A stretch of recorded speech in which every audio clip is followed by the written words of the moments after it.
اگر آواز بیٹھ جائے تو گڑ والے چاول بنا کر کھانے سے آواز ٹھیک ہو جاتی ہے۔ بچوں میں پیٹ کے کیڑوں سے نجات کے لیے کمیلا کا 3 گرام سفوف صبح شام دیں۔ دبلے افراد ناشتے میں ڈبل روٹی کا استعمال کیا کریں، اس سے وہ موٹے ہو جائیں گے۔ پاؤں کی ایڑیاں پھٹنے اور جلن سے بچانے کے لیے 1 تولہ کچا سہاگا اور 1 تولہ پھٹکڑی 1 تولہ گندک لے کر پیس لیں۔ اس میں پٹرولیم جیلی ملا کر رات کو سوتے وقت ایڑیوں پر لگائیں، چند دنوں میں افاقہ ہو جائے گا۔ دماغی کمزوری کا مسئلہ ہو تو نہار منہ مکھن میں چینی ملا کر کھایا کرو۔ موٹاپا کم کرنے کے لیے پسی کلونجی آدھا چمچ 1 پانی میں ابال کر صبح نہار منہ اور شام کو لیں۔ 1 گلاس پانی میں کلونجی تیل کے 4-5 قطرے اور 1 لیموں کا رس ڈال کر صبح شام متواتر 1 ماہ استعمال کرنے سے موٹاپا کم کیا جا سکتا ہے۔ تو دوستو چلتے ہیں اب آج کی سٹوری کی جانب۔ میرا کزن ہر سال آسٹریلیا سے واپس آتا اور خاندان کی ایک لڑکی کو نوکری کا جھانسا دے کر اپنے ساتھ لے جاتا۔ 1 ہفتے کے بعد اسی لڑکی کا میسج آتا، ہر ماہ پیسے بھیج دوں گی، لیکن فون کرنے کا وقت نہیں ملتا۔ مجھے بھی آسٹریلیا جانے کا بہت شوق تھا۔ اس سال جیسے ہی میرا کزن واپس آیا میں اس کی منتیں کرنے لگی، مجھے بھی اپنے ساتھ لے جاؤ۔ میں زبردستی اس کے ساتھ آسٹریلیا چلی گئی۔ اگلے دن کزن انٹرویو دینے کے بہانے مجھے ایک ایسی جگہ لے گیا، میری روح کانپ گئی۔ وہاں تو خاندان کی ساری لڑکیاں۔ میری پھپھو کا ایک اکلوتا بیٹا تھا جو کہ کافی پڑھا لکھا اور خوبصورت بھی تھا، وہ آسٹریلیا میں رہا کرتا۔ اس دفعہ مجھے اس کی واپسی کا شدت سے انتظار تھا اور اس کی وجہ صرف یہ تھی کہ مجھے اس کے ساتھ آسٹریلیا جانا تھا۔ وہ ہر سال پاکستان آتا اور خاندان کی کسی بھی ایک لڑکی کو پڑھائی یا نوکری کا جھانسا دے کر اپنے ساتھ لے جاتا، لیکن ہمیشہ وہ ایسی لڑکی کو لے کر جاتا جو پڑھی لکھی ہوتی اور خوبصورت بھی۔ لیکن آج تک اس نے شادی نہیں کی اور نہ ہی خاندان کی کسی لڑکی کو شادی کے بارے میں کہا۔ جو بھی لڑکی باہر جاتی وہ کبھی واپس نہیں آتی۔ ان کے گھر والوں کو اس کی طرف سے ہر ماہ ایک معقول رقم مل جاتی، کیونکہ وہ لڑکی بتا دیتی 1 ہفتے کے بعد اسے جاب مل گئی ہے اور وہ اب رقم تو بھیجے گی، لیکن وہ پاکستان واپس نہیں آ سکتی، کیونکہ نوکری کا اصول ہے اگر میں پاکستان واپس گئی تو پھر واپس آسٹریلیا نہیں آ سکتی اور نہ ہی مجھے نوکری مل سکتی ہے۔ اب جو ماں باپ مجبور ہوتے وہی تو اپنی بیٹیوں کو بھیجتے، اور پھر وہ کیسے کہتے کہ وہ لوگ واپس آ جائیں؟ ہر ماں باپ یہی کہتے کہ تم ادھر ہی رہو، نوکری کرو، جب ہمارے مسائل حل ہو جائیں گے تو واپس آ جانا۔ میں نے پچھلے سال ہی BS کیا تھا اور میں نے پچھلے سال بھی کوشش کی کہ میرا کزن مجھے لے جائے، لیکن اس نے خاندان کی ایک اور لڑکی کو پہلے سے کہہ رکھا تھا اور وہ اسے اپنے ساتھ لے گیا۔ میں نے بہت ضد کی کہ وہ مجھے لے کر جائے اور بلکہ دونوں کو ایک ساتھ ہی لے جائے، لیکن وہ نہ مانا۔ اس کا کہنا تھا کہ وہ صرف ایک کو ہی لے کر جا سکتا ہے۔ مجھے شدت سے انتظار تھا کہ وہ آئے اور میں اس کے ساتھ ہی جاؤں۔ ہمارے گھر کی کوئی خاص مجبوری تو نہ تھی۔ میرے والد اچھا کماتے، میرا بھائی ایک اچھی یونیورسٹی میں پڑھ رہا تھا، گھر کا نظام بھی بہت اچھا چل رہا تھا۔ مجھے نوکری کی ضرورت تو نہ تھی، لیکن میں صرف آسٹریلیا دیکھنا جانا چاہتی تھی کہ نوکری کا اصول تو مجھے بھی پتا تھا کہ اگر میں ایک دفعہ واپس پاکستان آئی تو آسٹریلیا نہیں جا سکوں گی۔ میرا ایک ہی خیال تھا کہ میں اس کے ساتھ آسٹریلیا جاؤں گی، 1 سے 2 سال نوکری کروں گی، خوب گھوموں پھروں گی اور پھر میں پاکستان آ جاؤں گی۔ اور اسی پلان سے میں نے کسی کو بھی آگاہ نہ کیا۔ میں چاہتی کہ میں اپنے کزن کو مجبور کر کے وہ مجھے ساتھ لے جائے۔ جس دن میرے کزن نے آنا تھا میں اسی دن گھر چلی گئی، اور گھر میں اس کے آنے کی وجہ سے بہت مہمان آئے تھے، تو مجھے پھپھو کی ہیلپ کرنی چاہیے تھی۔ میری مما اور میری پھپھو میں کوئی نند بھوج والی رنجش، یہ مخصوص قسم کی چپکلش تو تھی نہیں، اس لیے ماں نے مجھے خوشی خوشی اجازت دی۔ میں خوب تیار ہو کر پھپھو کے گھر گئی اور سارا دن ان کی کام میں مدد کرواتی رہی۔ شام کو اسے لینے ایئرپورٹ بھی گئی، وہ مجھے دیکھتے ہی پہچان گیا اور بڑی گرم جوشی سے مجھے ملا۔ اس کے رویے سے مجھے اطمینان ہوا کہ شاید وہ میری بات مان جائے گا، کیونکہ میں نے سارا کام ہاتھ میں لیا تھا۔ اس لیے میری پھپھو نے خود ہی ماں سے کہا کہ ان کی عمر اتنی نہیں کہ وہ سب کو دیکھ سکیں۔ میری ماں نے نہ جانے کیا سوچ کر خوشی خوشی اجازت دی، اور یہ چیز میرے حق میں ہی تھی۔ پہلے 2 دن تو بس مہمانوں کا آنا جانا رہا، اس کے ساتھ ہی وقت کے بدلنے کی وجہ سے اس کا سونے جاگنے کا وقت سیٹ نہیں ہو رہا تھا، لیکن آہستہ آہستہ سب معمول پر آ گیا۔ پھر میں نے اس سے حال احوال پوچھا، آسٹریلیا کی باتیں سنتی رہی، لیکن ان ساری باتوں میں کہیں بھی ان لڑکیوں کا ذکر نہیں تھا جن کو ساتھ لے کر گیا تھا۔ حیرت کی بات تو تھی، لیکن میں نے نظر انداز کر دیا۔ میں نے اسے کہا کہ اس سال بھی اس نے لڑکی لے کر جانی ہے۔ اس نے کہا کہ بالکل لے کر تو جاؤں گا۔ میں نے اسے کہا کہ وہ صرف مجھے لے جائے۔ اس نے کہا کہ ایسا نہیں ہو سکتا، وہ مجھے نہیں لے کر جائے گا، لیکن میں نے اس سے ضد شروع کر دی کہ اسے ہر صورت مجھے لے کر جانا ہوگا۔ وہ مجھے مسلسل منع کرتا رہا، لیکن میری ضد جاری تھی۔ اس نے مجھے کہا بھی کہ جو لڑکیاں وہاں جاتی ہیں وہ واپس اس ملک نہیں آ سکتی، کیا تم اپنے والدین سے الگ رہ لو گی؟ لیکن میرے دماغ میں جو پلاننگ تھی وہ میں اس کو نہیں بتا سکتی تھی۔ وہ مجھے لے کر نہیں جاتا، اس لیے میں نے اس سے کہا میں رہ لوں گی، مجھے کوئی مسئلہ نہیں۔ ویسے بھی پاکستان میں تو کوئی جاب نہیں ملی، مجھے باہر ہی جانا چاہیے۔ وہ مسلسل مجھے منع کرتا رہا، لیکن میری ضد ویسے کی ویسی تھی۔ حیرت کی بات یہ تھی کہ وہ سارے خاندان میں سب لڑکیوں میں سب سے زیادہ قریب میرے ہی تھا۔ میری ضد بھی مان لیتا اور میری بات سن بھی لیتا، باقیوں کو منہ نہیں لگاتا تھا، بلکہ جن کو باہر لے کر گیا تھا ان کے بھی والدین کے کہنے پر انہیں لے کر گیا تھا۔ لڑکیاں جو بھی کہتی رہیں نہیں سنتا، لیکن شاید میں اس کی ماموں کی بیٹی تھی، اس وجہ سے میری ضد مان لیا کرتا تھا۔ اسے آئے 10 دن گزر چکے تھے، وہ ہمیشہ صرف 1 مہینہ چھٹی آتا۔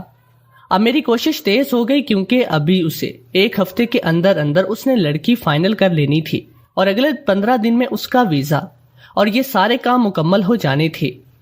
آخر کار مجھے اور تو کوئی طریقہ نہ ملا، میں نے اس کو اس کی ماں کی قسم دی۔ تھا تو یہ غلط طریقہ، لیکن میں نے اس کو بھی اپنا ہی لیا۔ میری قسم دینے پر اس کے چہرے کا رنگ بدل گیا۔ اس نے کہا کہ تم نے اپنے ساتھ ظلم کیا ہے، لیکن اب چونکے کر لیا ہے تو اب خود ہی بھگتنا پڑے گا۔ اس وقت تو مجھے اس کی بات سمجھ نہ آئی، لیکن اس نے میرے والدین کو کہا میں اس کو باہر لے کر جانا چاہتا ہوں۔ میرے والدین اس بات پر تیار نہیں تھے، انہیں بھی معلوم تھا کہ ہماری بیٹی کبھی واپس نہ ہی آئے گی، لیکن اس نے نہ جانے کیسے میرے والدین کو منا لیا۔ میرا پاسپورٹ وغیرہ کا پروسیس شروع ہو گیا۔ میں تو خوشی سے ہواؤں میں اڑ رہی تھی، جو خواب دیکھا تھا وہ پورا ہونے جا رہا تھا۔ میں خوشی خوشی اپنی تیاریوں میں لگی ہوئی تھی، لیکن حیرت کی بات یہ تھی کہ اس نے مجھ سے میری ڈگری نہیں مانگی۔ میں نے اسے پوچھا بھی تھا تو اس نے کہا وہ سارا کچھ تم ساتھ لے لو، وہاں جب انٹرویو دو گی تو تم سے یہ ساری چیزیں مانگی جائیں گی۔ مجھے تو صرف آسٹریلیا جانے سے مطلب تھا، کس طریقے سے جاتے ہیں، کیا ہوتا ہے یا نہیں، اس سے مجھے کچھ لینا دینا نہیں تھا۔ آخر وہ دن بھی آ گیا جب مجھے یہ ملک چھوڑ کر جانا تھا۔ والدین کی بہت زیادہ لاڈلی ہونے کی وجہ سے مجھے دکھ تو ہو رہا تھا، لیکن میرا شوق میرے دکھ پر بھی غالب آ گیا۔ میں خوشی خوشی اپنے کزن کے ساتھ آسٹریلیا گئی۔ پہلے تو مجھے اپنے گھر پر لے گیا، اس نے مجھے خوب گھمایا پھرایا، لیکن دن کو وہ خود کام پر چلا جاتا اور کبھی کبھار رات کو بھی اٹھ کر چلا جاتا۔ اس وجہ سے میں جلد ہی بور ہو جاتی تھی۔ یہاں کے رستوں کے بارے میں مجھے پتا نہ تھا، اس لیے میں اکیلی کہیں بھی نہیں جاتی۔ 1 ہفتے کے بعد ہی میں نے اپنے کزن سے کہنا شروع کر دیا مجھے جلدی جلدی نوکری پر لگوا دو، لیکن وہ مجھے ٹالتا رہا۔ ایک دن میری ضد سے مجبور ہو کر مجھے اپنے ساتھ لے کر گیا، یہاں تمہارا انٹرویو ہوگا، کیونکہ پاکستان سے آنے والی ساری ہی لڑکیاں یہاں پر کام کر رہی ہیں۔ جب میں وہاں گئی تو جاتے ہی میرے قدموں کے نیچے سے زمین نکل گئی اور میری روح تک کانپ گئی۔ میں وہاں سے نکل کر بھاگ گئی۔ میرا کزن میرے پیچھے پیچھے بھاگ رہا تھا اور آوازیں دے رہا تھا، لیکن میں بھاگی جا رہی تھی۔ مجھے یوں لگتا اگر ایک دفعہ میرے کزن نے مجھے پکڑ لیا تو مجھے بھی اٹھوا کر وہیں چھوڑ آئے گا۔ مجھے راستہ تو معلوم نہیں تھا، میں صرف اندھا دھند بھاگی جا رہی تھی۔ بھاگتے بھاگتے میں بڑی سڑک پر آ نکلی اور دور سے آتی ہوئی گاڑی کو دیکھ نہ سکی۔ میری اسے ٹکر ہو گئی۔ اس کے بعد مجھے کچھ ہوش نہ رہا، میں کہاں پر ہوں۔ جب ہوش آیا تو میں ہسپتال میں بیڈ پر لیٹی تھی۔ ڈاکٹرز مجھ سے بار بار پوچھ رہے تھے کہ تم یہاں کسی کو جانتی ہو، تمہارے لواحقین کون ہیں؟ لیکن میں اپنے کزن کے علاوہ کسی کو بھی نہ جانتی تھی اور کزن کے بارے میں بتانا بھی نہ چاہتی تھی، اس لیے میں نے ایسے ظاہر کیا جیسے مجھے کچھ یاد بھی نہ ہو۔ ڈاکٹرز کو بھی لگا کہ میرے سر پر چوٹ لگی ہے، اس لیے میری یادداشت چلی گئی۔ اب ایک ہی صورت تھی، مجھے ڈی پورٹ کر دیا جائے یا پھر مجھے ادھر ہی رہنے دیا جائے۔ اب اگر ان کو بتا دیتی کہ میں پاکستان کی ہوں تو انہیں معلوم ہو جاتا کہ مجھے سب یاد ہے۔ اب پاکستان اور انڈیا دونوں کے لوگوں کی شکل ایک جیسی ہوتی ہے، اس لیے اب ان کو تو معلوم نہیں تھا کہ میں پاکستان کی ہوں یا انڈیا کی۔ آخری حل یہی تھا کہ مجھے لوگ کوئی کام وغیرہ لگوا دیں، وہاں پر کسی اولڈ ایج ہوم میں یا کسی ڈیئر کیئر سینٹر میں مجھے کام مل سکتا تھا۔ کیونکہ میں کس شعبے کی ماہر ہوں کسی کو معلوم بھی نہ تھا۔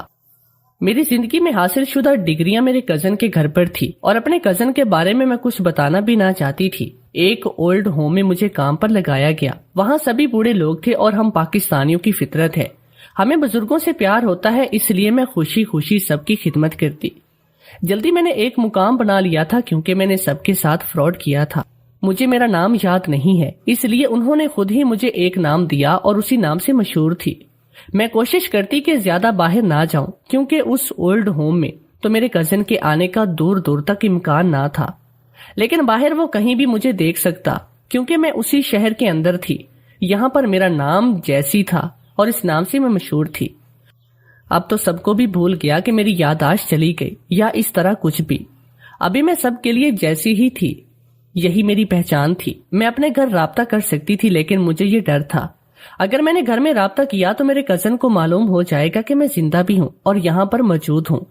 وہ یقیناً میرا سراغ لگانے کی کوشش کرے گا۔ میں چاہتی تھی کہ اپنے خاندان کی لڑکیوں کو اس جگہ سے نکال سکوں، لیکن کوئی بھی راستہ سمجھ نہ آیا جس کے ذریعے میں لڑکیوں کو وہاں سے نکال سکتی۔ میں وہاں جاتی تو کسی کی بھی نظر مجھ پر پڑ سکتی تھی اور یہ بات میرے کزن تک پہنچ جاتی جو بالکل نہیں چاہتی تھی میں۔ مجھے یہاں آئے 6 مہینے ہو چکے تھے اور کچھ مہینے مجھے اب صبر سے گزارنے تھے تاکہ میرا کزن پاکستان جائے تو میں اس کی غیر موجودگی کے 1 مہینے میں ان لڑکیوں کے لیے کچھ کر سکوں۔ اور پھر مجھے ایک دن معلوم ہوا کہ میرا کزن پاکستان چلا گیا۔ میں نے اپنی ایک دوست سے اس کے بارے میں معلومات حاصل کرنے کو کہا اور اس کے سامنے بہانہ کیا کہ وہ لڑکا مجھے پسند ہے۔ وہ پاکستان چلا گیا تو اب میرے پاس صرف 1 ہی مہینہ تھا اور اس 1 مہینے میں مجھے سب کام کرنے تھے۔ اس لیے سب سے پہلے تو میں اس جگہ پر واپس جانا چاہتی تھی جہاں میرے خاندان کی ساری لڑکیاں تھی، لیکن وہاں جانے کے لیے مجھے بہت ہی ہمت چاہیے تھی اور کسی کی مدد کے بغیر میں یہ کام نہیں کر سکتی تھی۔ یہ بات مجھے معلوم تھی۔ آخر کار ایک دن میں نے ہمت کی اور اس جگہ چلی گئی۔ وہ جگہ کوئی اور نہیں بلکہ ایک ڈانس کلب تھا اور وہاں پر میرے خاندان کی لڑکیاں کلب ڈانسر کے طور پر کام کرتی۔ ان میں سے ایک لڑکی جو کہ میرے چچا کی بیٹی تھی اور میں اس سے بہت قریب بھی تھی، میں اسے جا کر ملی اور اس کو ایک وقت بتایا جو یہاں سے نکل کر ایک ہوٹل میں آ جائے۔ وہ تو مجھے وہاں دیکھ کر حیران ہوئی، لیکن میں نے اس کو کہا کہ یہ بات کسی کو نہ بتائے۔ اس نے مجھ سے وعدہ کر لیا کہ مقررہ وقت پر پہنچ جائے گی۔ اس نے مجھے ساری تفصیل بتائی کہ ہمارا کزن وہاں ہر سال ایک لڑکی کو لے کر آتا ہے اور یہاں پر کلب میں سب سے پہلے ڈانسر کی نوکری دی جاتی ہے کیونکہ ہم لوگ مجبور ہوتی ہیں، اس لیے یہاں کا لباس پہن کر ڈانس کرتی ہیں، لیکن پہلے ہمیں ڈانس کی تربیت دی جاتی ہے۔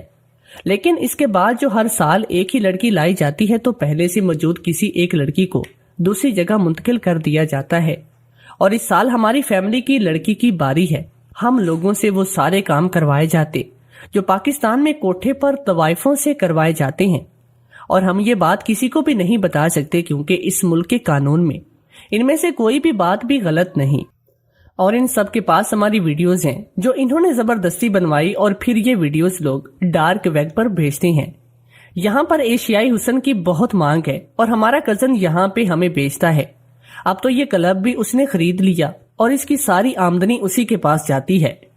اس سال تو ہم حیران تھی کہ کیسے یہ کوئی لڑکی لے کر نہیں آیا، لیکن اب کی بار وہ سب سے کہہ کر گیا کہ وہ 2 لڑکیاں لے کر آئے گا۔ میں نے اپنی کزن کو بتایا کہ وہ اس سال بھی ایک لڑکی لے کر آئے گا کیونکہ پچھلے سال مجھے لے کر آیا تھا، لیکن میں وہاں سے بھاگ گئی اور میں نے یہ ڈرامہ کیا کہ میری یادداشت چلی گئی۔ میں نے اپنی نئی شناخت کے ساتھ رہ رہی ہوں اور اسے وعدہ کیا کہ میں اس کی مدد ضرور کروں گی۔ اس کا رابطہ نمبر لے کر میں نے اسے جانے دیا۔ اب اس سے وعدہ تو کر لیا، لیکن مجھے سمجھ میں نہیں آ رہی تھی کہ اس کی مدد کروں تو کیسے کروں، اور نہ ہی کوئی راستہ تھا۔ اگر میں یہ کہتی کہ مجھے میرا ماضی یاد ہے تو بہت سی باتوں کے مجھے جواب دینے پڑتے۔ میں تو عجیب دراہے پر آ گئی۔ میں نے اپنی کزن کے ساتھ مل کر وہاں کام کرنے والی اپنے خاندان کی تمام لڑکیوں سے وعدہ لیا جو اس دھندے میں پڑ چکی تھی۔ ان کو یہاں سے نکالنا تو مشکل کام ہے، لیکن اب کسی اور کو اس دھندے میں نہیں پڑنے دینا۔ وہ سب بھی ان چیزوں سے تنگ تھی، اس لیے انہوں نے مجھ سے وعدہ کیا اور یہ بھی کہ وہ میرا راز بھی میرے کزن کو نہیں بتائیں گی اور نئی آنے والی لڑکیوں کے بارے میں ساری معلومات بھی دیں گی۔ 1 مہینے کے بعد میرے کزن واپس آیا تو اس دفعہ وہ اپنے ماموں یعنی میرے چچا کی دوسری بیٹی کو ساتھ لے کر آیا اور میرے ماموں کی بیٹی کو بھی لے کر آیا تھا۔ وہ دونوں ہی پڑھی لکھی اور تیز ترار لڑکیاں تھی۔ میں ان کو بہت اچھے سے جانتی تھی۔ جب وہ یہاں آئی اور وہ ان کو کلب لے کر گیا تو پہلے سے موجود لڑکیوں نے انہیں سب کچھ بتا دیا۔ اگر انہوں نے کام کیا تو یہ ان کی ویڈیو بنائیں گے اور وہ کبھی بھی اس سب سے نہیں نکل سکیں گی۔ میری وہ کزن جس نے مجھے ساری معلومات دی وہ ان کو ساتھ لے کر مجھ سے ملوانے لائی۔ ملاقات ہوٹل میں طے ہوئی۔ ہم لوگ بیٹھ کر بات کر رہے تھے اور سوچ رہی تھی کہ ان لوگوں کو کس طریقے سے اس دھندے میں پڑنے سے بچایا جائے۔ اسی وقت میرا کزن وہاں آیا، شاید وہ ان سب کا پیچھا کرتے ہوئے وہاں تک آیا تھا۔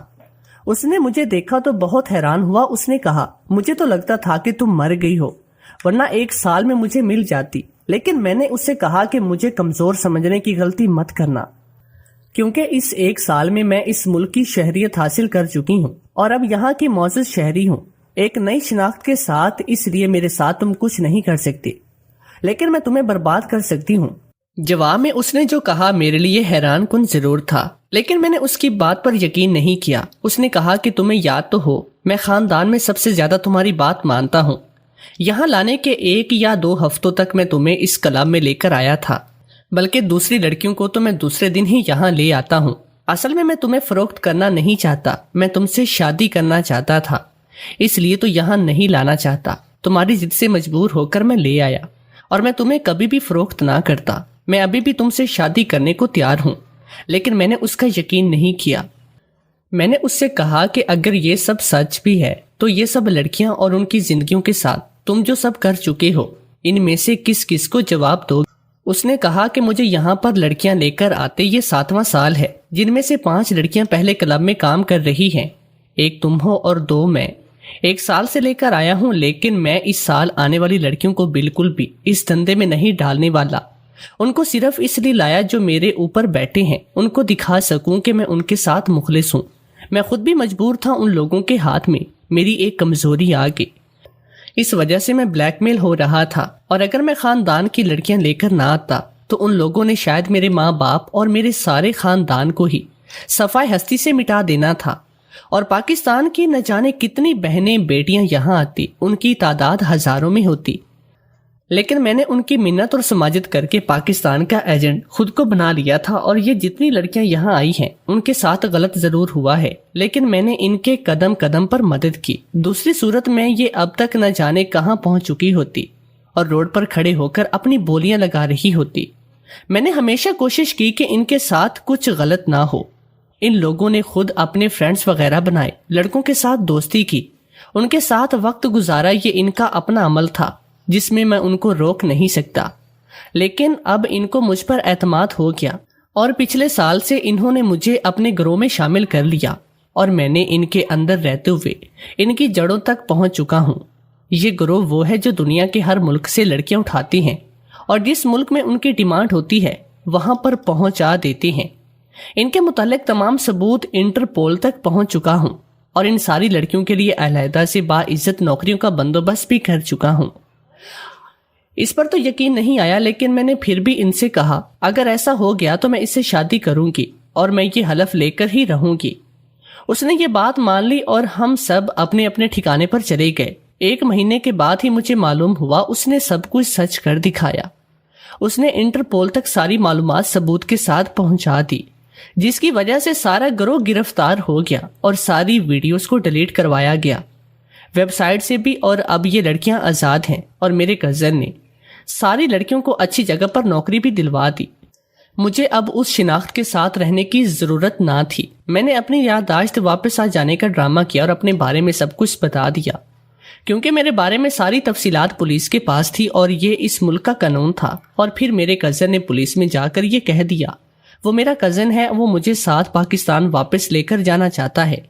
اسی طرح ہم پاکستان آ گئے اور اپنے والدین کی رضامندی سے شادی کی، اور میرے والدین اس شادی سے خوش تھے۔ ہم لوگوں نے وہاں کی نیشنلٹی ہونے کے باوجود